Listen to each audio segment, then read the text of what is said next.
In this video, I'm going to show you how to replace the rear shock absorber on this Nissan Pathfinder. Let's get started. Use a 21mm socket, remove all 5 of your lug nuts, and then remove the wheel.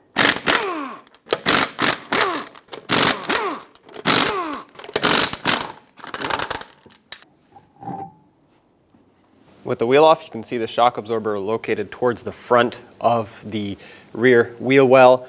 And I'm going to first take off the lower bolt. It's right there behind that plastic shield. It's an 18mm headed bolt. You do not have to hold the backside. It is a welded nut that's part of the control arm.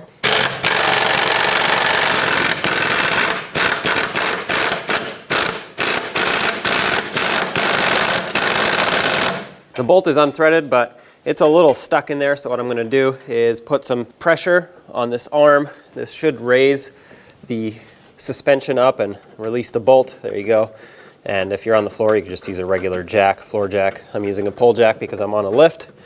At this point, you should be able to remove the rest of this bolt. There it is. Inspect it. This one's in good condition, so I'm going to reuse it. Now I'm going to carefully lower this.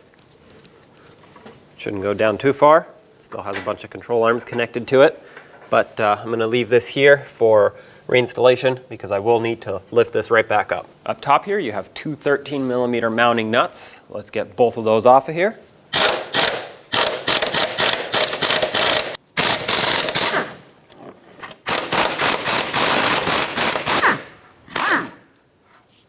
Pull the shock down. It should compress easily.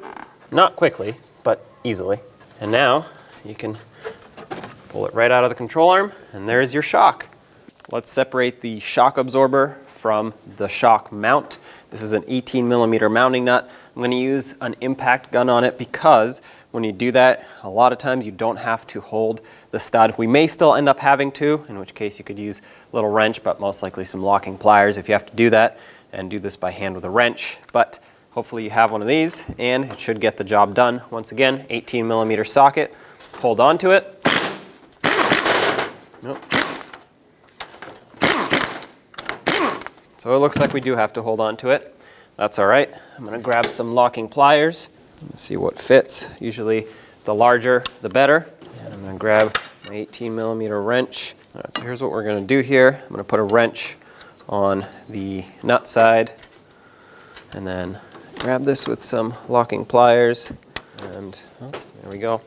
Now it shouldn't be very tight, but especially if you broke it free with a power tool. But it is sometimes a little cumbersome when the shaft starts to spin.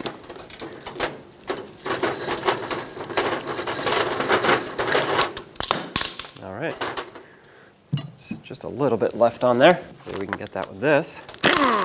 Yep, all right. Set that aside and remove the mount, and there's your old shock. Now take your mount and the shock, slide the two together until the shaft comes out the other end. And now you want to take the mounting nut, thread that on by hand, make sure it doesn't cross thread at all, and just keep going until it's basically bottomed out. Now I'm going to try to tighten it with this until it's bottomed out, but it may not work. Okay, so that's all it wants to go. I'm not going to continue spinning it like that because I don't want to damage the shock internally. Because I need less gripping force now than I did when removing it, I'm just going to use this 8mm wrench to hold the shaft in place.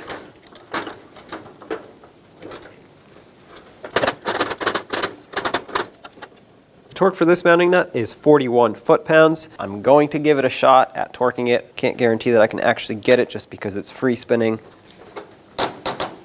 Yeah, so tightening it with a power tool will be your best bet here, unless you have one of those pass-through sockets. With this, I'll give it a couple taps of the air gun. Now before we get this into the vehicle, we need to prime or start the shock. This basically means compressing it all the way until it bottoms out, letting it expand by itself. And the reason you want to do this is to mix all the oils that are inside so that it can basically activate itself and be ready to go when you install it. If you don't do this, which by the way, I'm going to do it 3 to 5 times, and if you don't do it, you might hear some noises clunking over bumps just because there will be some free play in it. So just let this expand all the way on its own and compress it all the way down again. Now take your shock absorber and line it up with the control arm for the most part. And now you're going to want to compress it so you can put it underneath the body. Bring it up, make sure that gasket's still seated, make sure this area is in good condition. Just wipe off some of the sand that's there. And then the two studs need to line up with their mounting holes. There we go, just like that. Let's get the two mounting nuts and secure this on here.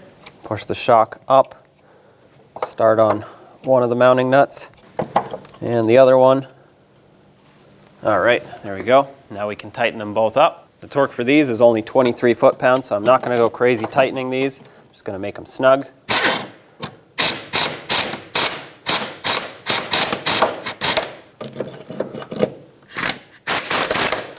These two mounting nuts get torqued to 17 foot-pounds. That's one. And the second one. Now we have to use our support so we can line up the bottom of the shock here with the control arm. Shock's a little too high up, so we're going to raise the suspension.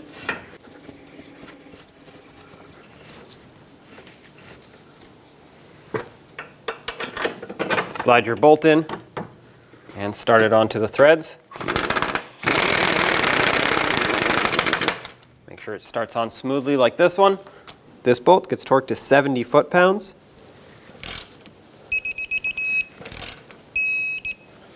Now I'm going to remove my support.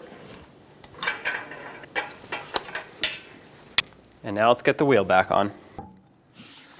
Let's get the wheel on. Start on all 5 of your lug nuts, bottom them out, and then we'll torque them to spec in a cross pattern.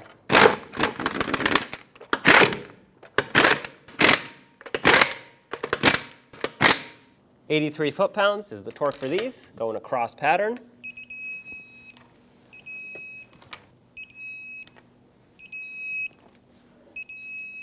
And I always like to double check them. To double check them, you can go in a circle.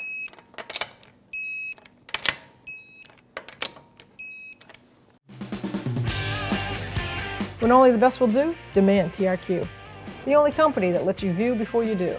TRQ is committed to offering the highest quality aftermarket auto parts that are engineered for peace of mind. Thanks for using and viewing with TRQ.